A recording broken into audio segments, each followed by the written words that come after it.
हर हर महादेव। प्यारे साथियों, आज हम आपको एक महादेव के भक्त की कहानी सुनाएंगे, जिसे सुनकर आपको महादेव पर और अधिक भरोसा हो जाएगा कि भगवान भोलेनाथ अपने भक्तों के साथ कभी कुछ गलत नहीं होने देते। उससे पहले यदि आप हमारे चैनल पर नए हैं तो हमारे चैनल को सब्सक्राइब करें तथा वीडियो को लाइक शेयर जरूर करें। प्यारे साथियों, बहुत समय पहले की बात है। एक छोटा सा गांव था। उस गांव में एक अम्मा जी अपने बेटा, बहू और 2 पोतों के साथ रहती थीं। माँ जी भगवान महादेव की बहुत परम भक्त थीं और महादेव की पूजा करती थीं। महादेव में उनकी बड़ी आस्था थी। माँ जी रोज सुबह नहा धोकर भगवान महादेव की पूजा, कथा, आरती किया करती थीं और घंटों महादेव जी की पूजा में बिताया करती थीं। लेकिन माँ जी की जो बहू थी, उनको अम्मा जी का भगवान शिव की पूजा करना बिल्कुल भी पसंद नहीं था। माँ जी का बेटा तो कमाने के लिए सुबह घर से चला जाता था और शाम को ही घर लौटता था। लेकिन बेटे के जाने के बाद जो माँ की बहू थी, वह माँ से रोज झगड़ा करती थी और कहती थी कि आप तो काम से बचने के लिए भगवान की पूजा पाठ में लगी रहती हो, अपने पोतों को का भी कोई ध्यान नहीं रखती हो। मैं इस घर का सारा काम भी करूं और बच्चों की देखभाल भी करूं। मुझे आपका यह रोज रोज का पूजा पाठ करना पसंद नहीं आता है। रोज रोज के जो झगड़े से वो अम्मा जी अब बहुत परेशान रहने लगी थीं। बेचारी तंग हो गई थीं। अब तो अम्मा जी बेचारी बड़ी दुखी रहने लगी। वह महादेव की तो परम भक्त थीं, पूजा करना कैसे छोड़ दी थीं। एक दिन माई ने अपने मन की बात अपनी एक पड़ोसन को बताई, जो कि उनकी सहेली थी और उनके बहुत करीब थी। बुढ़िया माई की सहेली माई से बोली, बहन यह तो घर घर की कहानी है। हर घर में यही हाल है और जहाँ 4 बर्तन होते हैं तो वो खटकती हैं। तुम एक काम करो, मेरी बात मान लो। तुम अपनी रोटी पानी लेकर गांव के बाहर जो महादेव का मंदिर है उसमें चली जाया करो और वहां पर बैठकर ही अपना पूरा समय पूजा पाठ में बिताया करो। वहीं चबूतरे पर बैठकर जब भूख लगे तो खाना खा लिया और जब प्यास लगे तो पानी पी लिया।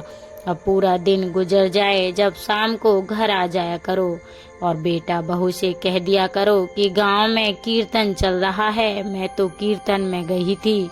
अब तो उन अम्मा जी को अपनी सहेली की बात बहुत अच्छी लगी। उन्होंने उसकी सलाह मानी और शाम को जब उनका बेटा घर आया तो माई ने जो अपने बेटे से कहा कि बेटा मैं कल से कीर्तन में जाया करूंगी। गांव के बाहर जो मंदिर है उसमें कीर्तन होता है। तो माई का बेटा बोला, हाँ माँ चली जाया करो, और क्या है, कीर्तन में जाओगी तो अच्छा है, भगवान की भक्ति में लगी रहोगी। अब तो वह अम्मा जी सुबह रोटी पानी अपने साथ लेती और कीर्तन के लिए गांव के बाहर मंदिर में चली जाती। अब तो माई गांव के बाहर मंदिर के चबूतरे पर बैठकर खूब भगवान महादेव की पूजा में मन लगाती। भूख लगती तो रोटी खा लेती, प्यास लगती तो पानी पी लेती और थोड़ा बहुत थकान होती तो वहीं चबूतरे पर सो जाया करती और घंटों घंटों महादेव के पास बैठकर उनसे बातें करती। इस तरह से जब शाम हो जाती तो वह माई अपने घर आ जाती। तब माई का बेटा माँ से कहता, माँ कीर्तन में से आ गई। तो माई बड़ी खुश होकर कहती, हाँ बेटा दिल खुश हो गया, कीर्तन में बड़ा मन लगता है। अब तो बुढ़िया माई का बेटा बोला, ठीक है माँ, जैसा तुम्हें अच्छा लगे वैसा करो, तुम चली जाया करो। अब तो वह अम्मा जी रोज सुबह नहा धोकर गांव के शिव मंदिर में चली जाती और शांति से वहां बैठकर अपनी पूजा पाठ करती। चबूते पर बैठकर भूख लगती तो रोटी खा लेती और सो जाती। लेकिन जो बहू थी वह तो बहुत ही अपनी सास से जलती थी। हमेशा सास तो उसे भारी लगती थी। वह क्या करती, जब सास घर से चली जाती तो पीछे से अपने मायके बालों को बुला लिया करती अपने भाई बहन को बुलाती, भैया भाभीियों को बुलाती और उनके लिए खीर, पूड़ी, पकौड़े, तरह तरह के पकवान बनाकर उन्हें खिलाने लगती और शाम होने से पहले ही अपने पीहर वालों को उनके घर भेज दिया करती। इसी तरह धीरे धीरे समय बीतने लगा। एक दिन जो अम्मा जी थीं वह सुबह जल्दी उठ गईं और नहा धोकर मंदिर जाने लगीं। तो उन्होंने अपनी बहू से भोजन मांगा तो बहू ने गुस्से में आकर अपनी सास को ठंडी बासी रोटी और कांधा एक कपड़े की पोटली में बांध कर दे दिए।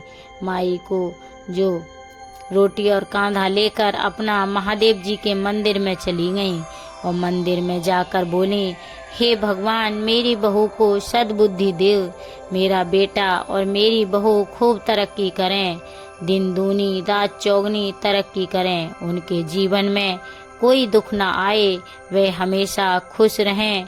अब जो हमारा बेटा जो मेरे घर है, हे महादेव, मेरे बेटे का घर हमेशा धन धान्य से भरा रहे, मेरे बेटे के घर में कभी भी कोई दुख या आपत्ति न आए। तब भगवान महादेव मन ही मन सोचने लगे, यह माई मेरी परम भक्त है, रोज ठंडी बासी रोटी खाती है और इसकी बहू कितनी तेज है, रोज पीछे से मालपुए बना के अपने मायके वालों को खिलाती है और खुद भी खाती है और बड़ी ही चालाक है, इसको तो कुछ करना पड़ेगा। लेकिन यह मेरी परम भक्त है, फिर भी अपनी बहू और बेटे और पोतों के लिए मन्नत मांग रही है, इसकी बहू का तो अब कुछ ना कुछ दिखाना ही पड़ेगा। तब भगवान ने एक उपाय सूझा। इधर जो बहू मालपुए पकवान बनाती और सास को बासी रोटी दे देती थी, अब भगवान की करनी ऐसी हुई, भगवान ने ऐसी लीला रची कि जो बहू पकवान बनाती वो बासी रोटी में बदलने लगे और जो सास को नए नए पकवान खाने को मिलने लगे। अब बहू को खाने में बासी रोटी मिलने लगी। तब एक दिन बहू ने मायके वालों को बोली, आ जाओ मेरे घर पर, तुम्हारे लिए मैंने अच्छे अच्छे पकवान बनाए हैं। तब मायके वाले जब पकवान खाने के लिए बहू के पास आए तो बहू की जो पकवान थे वह बासी रोटी में बदल गए। तब बहू के मायके वाले कहने लगे, अरे तू तो हमें बासी रोटी खिलाने के लिए बुलाती है, हम तेरे घर नहीं आएंगे। वह अपने मायके वालों को सफाई देने लगी कि मैंने तो तुम्हारे लिए खीर पूड़ी बनाई थी, पता नहीं यह बासी रोटी में कैसे बदल गए। लेकिन उसके मायके वाले उससे नाराज हो गए और बोले, भला ऐसा भी कुछ होता है कि जो तुम्हारा बनाया हुआ पकवान हो वह बासी रोटियों में बदल जाए? ऐसा नहीं है, तू तो हमें जो बासी रोटी खाने के लिए ही बुलाती है। अब जो ऐसे ही वो नाराज होकर अपने घर चले गए। अब जो बहू थी उसने भी बासी रोटी खाई। अगले दिन सास के जाने के बाद बहू ने दाल बाटी चूरमा बनाया और फिर से अपने मायके वालों से कहा कि मैंने आज तुम्हारे लिए दाल बाटी चूरमा बनाए हैं, आ जाओ। जब वह मायके वाले बेटी के घर दाल बाटी चूरमा खाने के लिए गए तो बहू के आश्चर्य का ठिकाना नहीं रहा। दाल बाटी चूरमा की जगह बासी रोटी और कांधा पड़ा था। अब तो मायके वाले फिर से बहू से नाराज हो गए और बोले, तू तो रोज रोज झूठ बोलती है, तूने कोई दाल बाटी चूरमा नहीं बनाया, तू क्या हमें भिखारी समझती है कि जो हम तेरे घर बासी खाना खाने आएंगे? हम क्या इतने गरीब हैं तू हमको बुलाए बासी रोटी खाने के लिए? और वो लोग अपनी बेटी को दो चार बातें सुनाने लगे।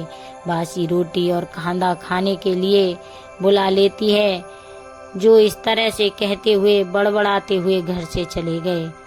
जब उधर सास खाने को बैठी तो उसने अपनी पोटली खोली तो उसमें से दाल बाटी चूरमा मिला। अब सास को कुछ भी समझ नहीं आ रहा था कि यह आजकल मेरी बहू को पता नहीं क्या हो गया है, जो रोज नए पकवान खाने को दे रही है।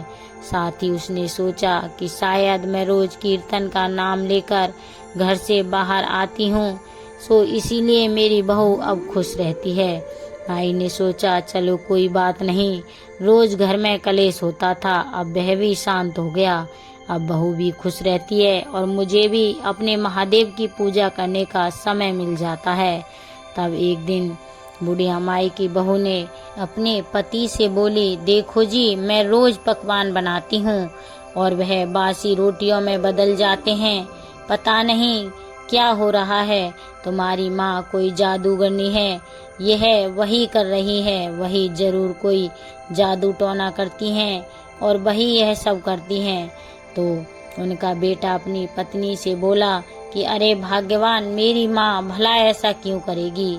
दूसरे दिन बुढ़िया माई का बेटा काम पर जाने की कहकर अपने घर से बाहर निकला, लेकिन वह बाहर नहीं गया, घर में ही छिपकर बैठ गया कि देखता हूँ मेरी पत्नी झूठ क्यों बोलती है। क्या यह सच में सच जानने के लिए छिपकर बैठ गया। और यह बात उसने अपनी पत्नी से भी नहीं बताई। बुढ़िया माई जब कीर्तन का नाम लेकर जाने लगी तो बहू ने फिर से बासी रोटी और कांधा कपड़े में बांधकर माई को दे दिया। बुढ़िया माई खुशी खुशी ठंडी रोटी और कांधा लेकर चली गई। पीछे से बहू ने फिर से मालपुए खीर बनाई और अपने मायके बालों को भोजन के लिए बुलाया। जैसे ही उसके मायके बाले आए और वह भोजन करने के लिए बैठे तो उन्होंने बर्तनों को खोला तो मालपुए की जगह बासी रोटी और खीर की जगह कांधा मिला, क्योंकि उस दिन बहू ने अपनी सास को बासी रोटी और कांधा पोटली में बांध कर दिया था। अब जो बहू का पति था वह ऐसा सब देख रहा था। उस दिन भी मायके वाले नाराज हो गए और बहू को काफी सारी बातें सुनाकर वापस दुखी मन से चले गए। बहू ने भी उस दिन बासी रोटी और कांधा खाया। यह सब कुछ उसका पति देख रहा था। फिर उसका पति घर के पिछवाड़े से चुपचाप निकलकर बाहर आया और अपनी माँ को गांव में खोजने लगा, लेकिन माई उसे कहीं नहीं मिली। तब उनका बेटा अपनी माँ की सहेली के घर गया और बुढ़िया माई ने अपनी माँ के बारे में उनकी सहेली से पूछा कि काकी, मेरी माँ घर से कीर्तन का नाम लेकर जाती है, लेकिन गांव में तो कहीं भी कीर्तन नहीं हो रहा है। काकी, क्या आपको मालूम है कि मेरी माँ कहाँ जाती है।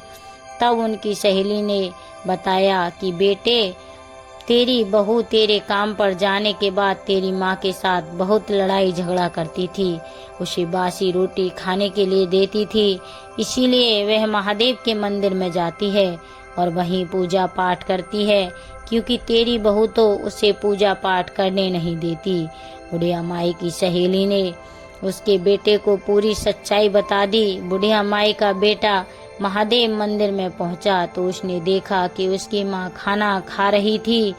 वह खाना जब उसकी माँ ने पोटली खोली खाने की तो उसमें से मालपुआ और खीर थी, जबकि उसके बेटे ने खुद छुपकर देखा था कि उसकी पत्नी ने बासी रोटी और कांधा पोटली में बांध कर दिया था।